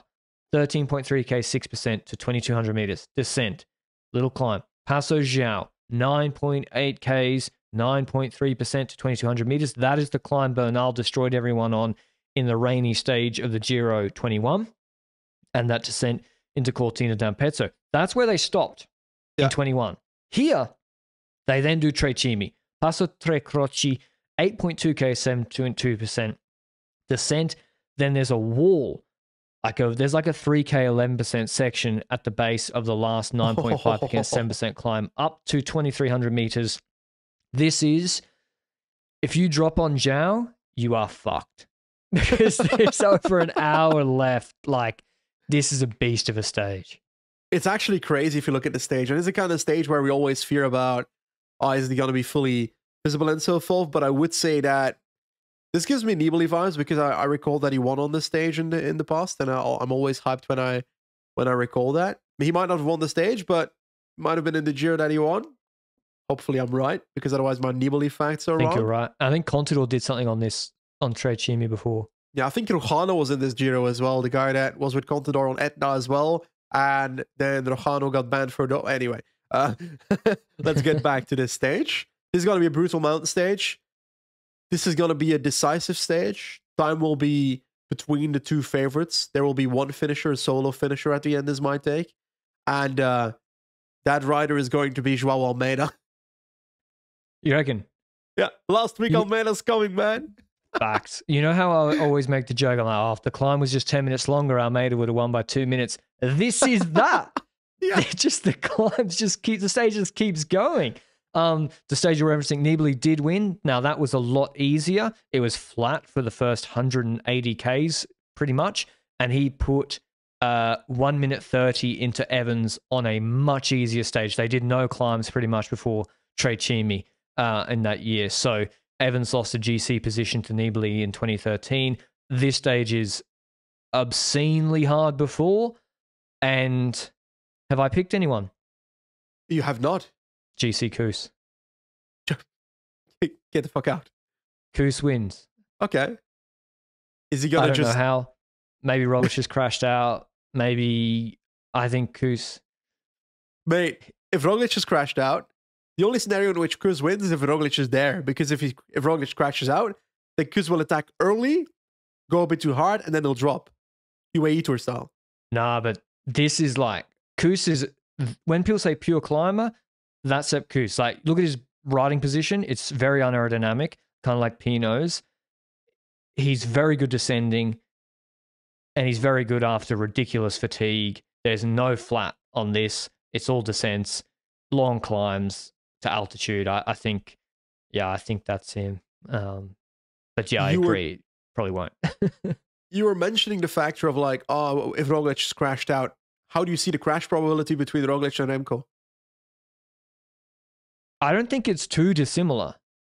Okay. Like, Remco did have a crash in the Vuelta last year where it was a bit of a silly crash. I know the motorbike was there, but I think other riders avoid that too. I think Roglic is more likely to crash. I think Remco is maybe more likely to crash severely. Yeah. I do trust Roglic more on the big long descents solo. In the hectic run-ins, in a hectic sprint finish, I think Roglic is more likely to crash. So it's not just he's a bad handler, he's a better handler. I think it's a bit more nuanced than that. But it's really hard to put a probability on it. I hope both stay up because listen, no one wants this third week to be dominated by one rider. We're all hoping if you backload the parcours this much that they are both. We have a historic battle, not just between them, between hopefully Gegenhardt and Thomas and Almeida and Vine and everybody on this stage. Now, the next stage is also going to be pretty legendary, isn't it? Ridiculous. It is one of the craziest stages I've seen in my lifetime. We've never covered anything like this. It's actually fun. It's a mountain time trial. The first half is regular. It's a flat run in the first half of the parcours. In total, it's 18.3 kilometers, 11 kilometers flat at the start. And then we start a 7.1 kilometer climb at 12.2% up to 22%. And can we discuss this for a second? Yeah. Back when we were doing the Giro preview, route reaction, whatever we called that podcast, we spoke about the first 8 kilometers being concrete paved and not unpaved as rumored. Is it unpaved or is it not, or is it paved? Because it's not beautiful hot mix. It's like concrete slab stuff with corrugations in the middle for water runoff. So Jack Haig went and reconned this before the snow came with, I think, Zambonini back in October or November last year. And he was like, the road surface is terrible. And so, yeah, like a 4.7K, 15% section. The team cars, I think Thomas just said on a podcast, the team cars with the spare bikes can't follow. It's too steep. Motorbikes, probably. So I think a DS will be on a motorbike with a spare bike. I shit you not. A DS or a mechanic? Mechanic, maybe. Imagine seeing Vinokurov on the back of a motorbike just holding a Villiers. There's no even thing. How do he's strapped to his back like a Jesus. So this is in, I think, the Friuli Venezia region. It's near the border of Slovenia in Italy. There will be probably 500,000 Slovenians here. It goes to Monte Lusari, which is I think it's a Catholic site, or monastery or something. It's still got snow on the road, I'm pretty sure, but they're trying to open it up to recon. Yeah. The gradient is so ridiculous enough, back to the road surface, Benji, but then when you factor in the road surface, the rolling resistance is going to be even worse. So it's effectively 17, 18%, unless they've paved it beautifully. They're going to be on this steep section. I'm not talking the 7Ks. They're going to be on the 4.7K section for over 20 minutes. The best guys. The other GC guys will be there 25 minutes plus. That is so... Angliru is 6Ks, 14%, 13%. I've never... And this is something where I don't know how to predict what to do. All I know is you better get your gearing right. Because if you can't grind 55 RPM and do your best watts for 25 minutes, unless you bench. You might have noticed that I've been speaking about Roglic and Evenepoel as the two-head favorites, but I've been mentioning Almeida a lot for the other stage and so forth. Now, there's going to be a bike change in the middle of the stage. I don't know what it has to do with Almeida, but I just wanted to mention it. Yeah, they'll change at the start of the climb. I kind of want to go Almeida on the stage again because of that climb. He knows how to tempo himself. But then again, the Remco's probably above Roglic for this in my book. But it's a pure watts test. But then it's not. That's the thing. So this is where it's different. Laporte, 9Ks, 9%, pure watts test. I would say Remco was stronger, but it's a good road surface. They're still going 20Ks an hour. This is out of the saddle, hairpins at 20%. You can't do your flat power. At least I don't think you can. And that's why I'm picking Hugh Carthy for this stage. I think Carthy wins the TT. He is top 5 in the world on obscenely steep gradients. True. He usually is better in the third week. He won an Angliru. I think this is really good for Carthy, and he wins the stage. I mean, he probably won't, but I think he'll run top 3. Okay. But we've spoken a lot about certain riders, and obviously the last stage, I'll throw it back to you for the final stage, even though it's not the most entertaining one. Who'd you pick?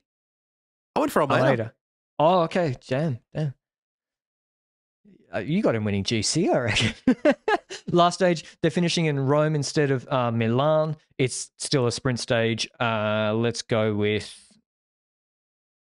Jonathan Milan, because they're not in Milan anymore. I'm going to go with Milan pure bunch sprint if he's still there. I mean, that is... I don't know how many sprinters survive Rome Benji after this third week. Like, maybe I'm wrong in thinking that. But anyway, that's the parkour. I'm sure people will know our picks. Our strike rate is unbelievably good picking them. I kind of wish Bernal was here given his current shape to spice it up. But anyway, on to GC. Let's talk Benji.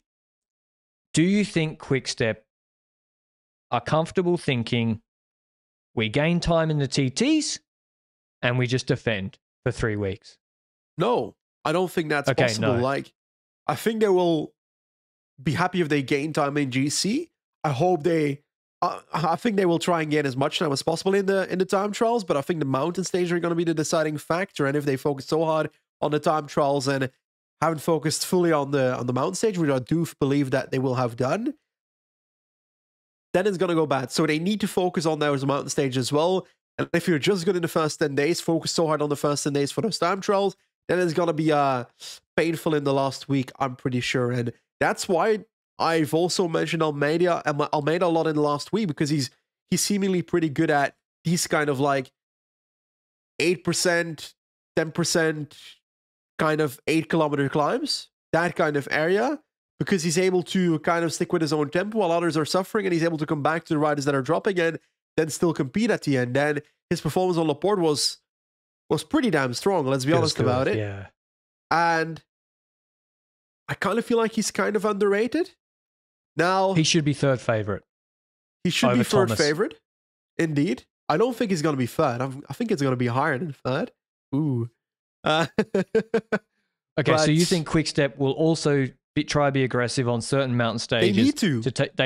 You can't go into that final TT just think, we'll just defend up to then, because you could crash. You could have a bad day one day.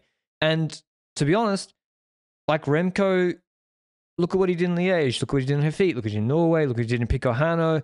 Like, what if Remco and they hadn't been aggressive at the start of the Vuelta, and then it's a lot closer in the and then you have a little crash, you lose time on Sierra de la Pandera, you lose time to Mas and Lopez and Roglic on Sierra Nevada.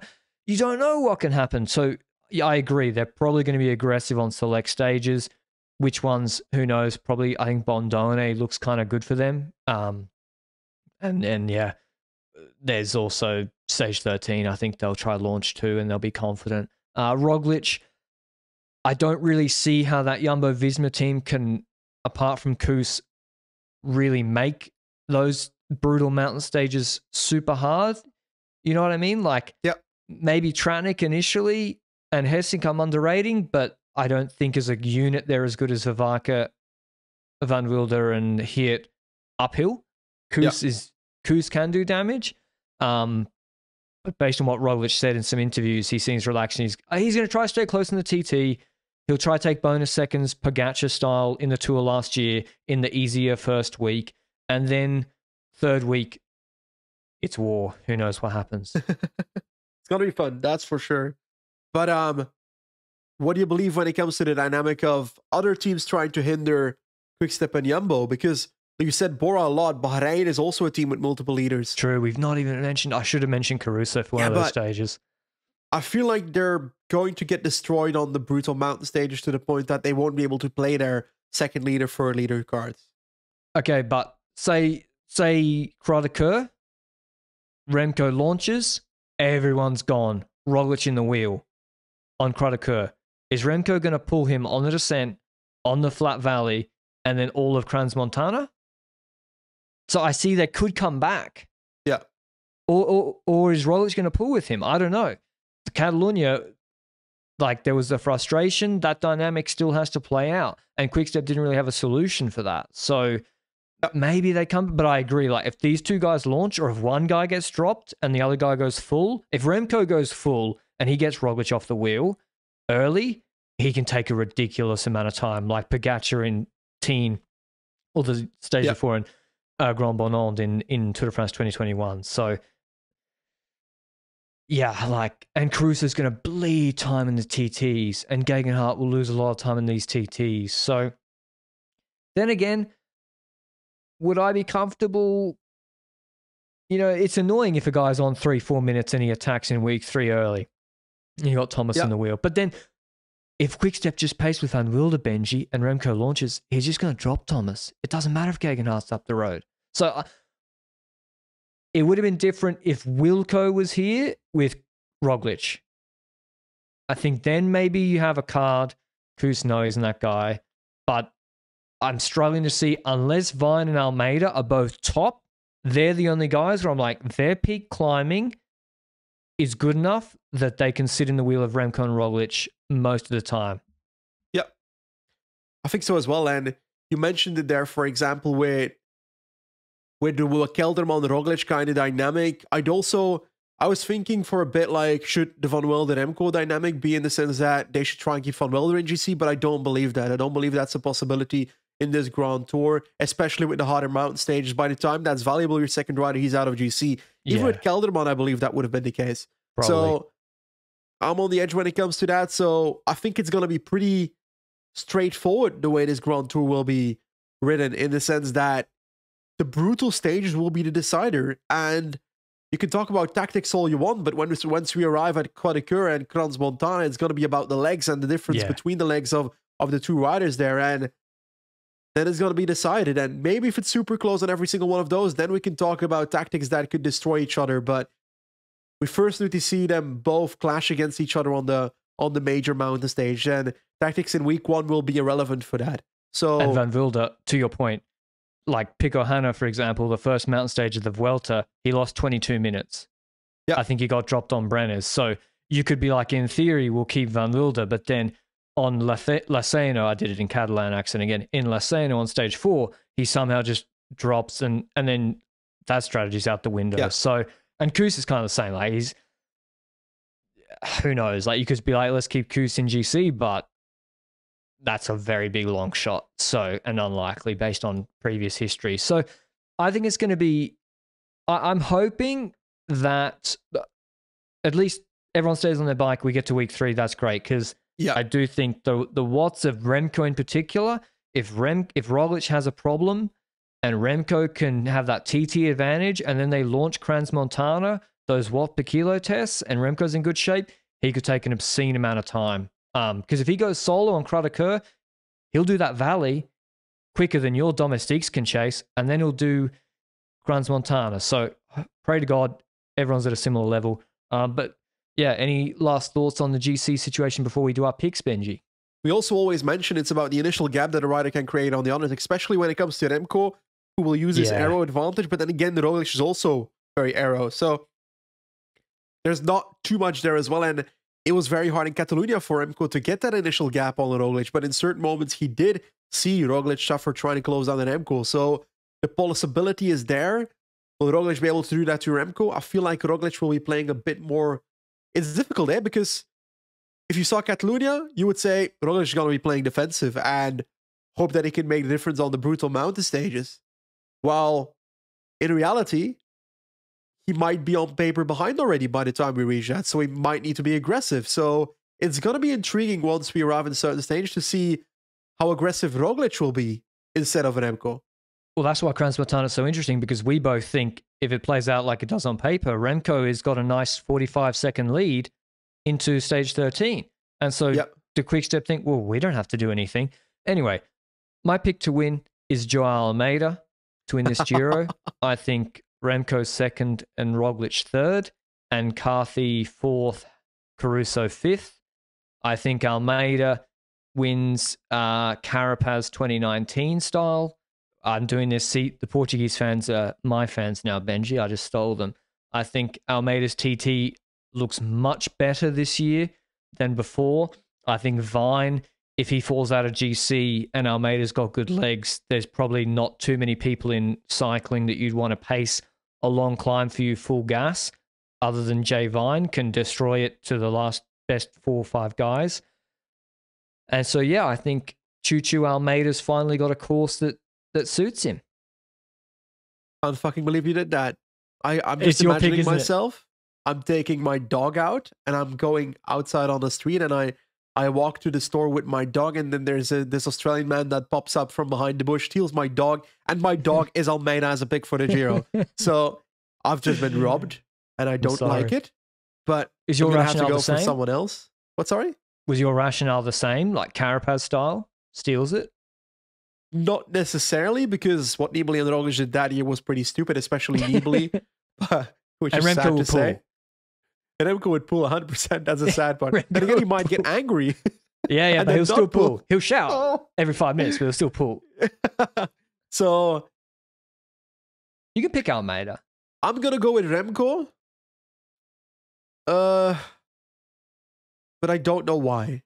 Because there's still a massive danger for Remco, which is those brutal mountain stage, which he hasn't done at any point in his career. So it's a big question mark, but it would be nice to see him confirm that question mark, I would say. Yeah.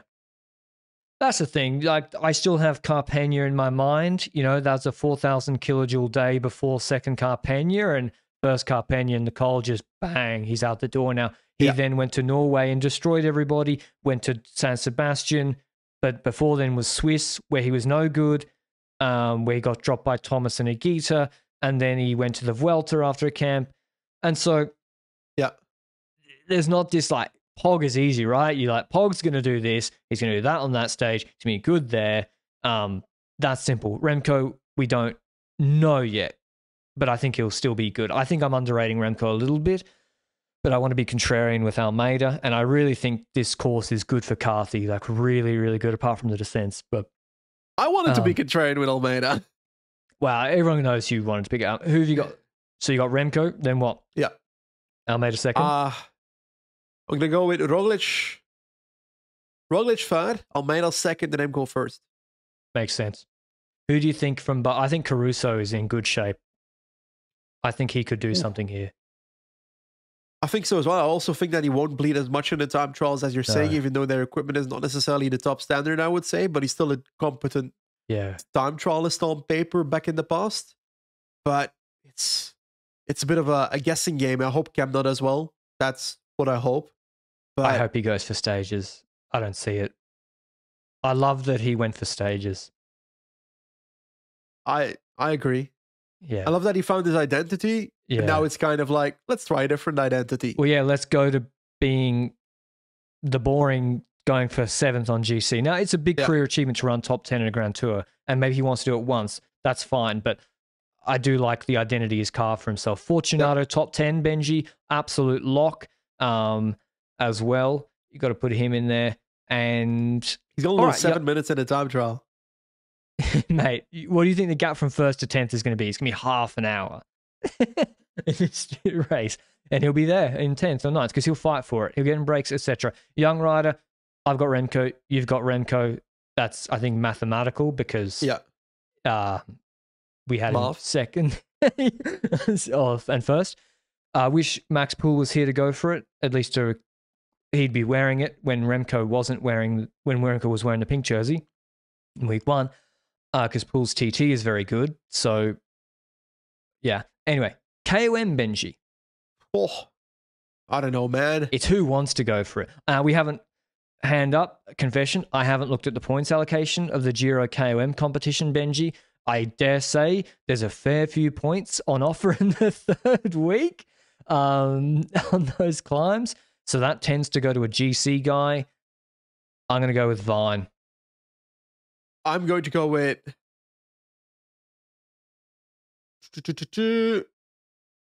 On paper, if I say GC Remco, then it should be Remco. Yeah. But I said a lot of stage for Almeida. So I will go with the most unrealistic scenario compared to my other scenarios. As in, if Remco takes GC and Almeida takes all those stages, then Roglic will not win KOM, but I'll go with Roglic KOM anyway. Yeah, I think McNulty could go for it too. McNulty, I didn't call him for any breakaways, but if he is free to go for breaks, he is nasty in breaks. Remco will ride over the top of most climbs because he's always riding, so Remco will take it. It should be Remco, yeah. Points jersey, Mads Pedersen. He'll get to the finish. He climbs well. He'll be consistent. It's got to be Mads Pedersen, right? Yeah, exactly. Yeah. I wouldn't even know who can compete with him. No, because like Milan might OTL, Cav might OTL, the pure sprinters. Court and Matthews are not going to consistently beat Pedersen, and Pedersen gets into breaks. It just, Pedersen has to be him for points jersey. That's the quickest we've gone through the picks, Benji. I'm excited for it. I think, yeah, I can't wait to see it. You got any last thoughts on the Giro? It's going to be good, but it's only going to be good because I'm going to be there with you for the first week, my friend. Oh, that's very kind of you to say that. I'm really looking forward to it. I think I don't have to do highlight videos. We just do the pods, focus on that. It's very relaxing, and I just love covering the race, and we'll all be here together for the first part of it, covering it. Let us know as well. Would you like us to do in-person live streams maybe for some of the stages in the first week, in the last hour and a half? Well, on YouTube, on the podcast channel, sort of, and then we'll obviously do the normal recap afterwards. But is that something you'd be into? What would you want to see? Do you want to see Benji and I do any challenge? We'll do an Italian. We're going to do a pasta cook-off. If you saw my Twitter video last night, Benji's probably the favorite for that one. We might do some outdoor riding stuff. Maybe do some challenges. I've got an HC. I've got 2 HC climbs behind the house, so we could test that. And then when we come back for the Tour de France, we can see if we beat our times. If we're getting fitter, I'm flying at the moment. Mate, I try to rent an e-road bike because otherwise I can't beat you on a climb. And they were like, nah, you got to do it for real.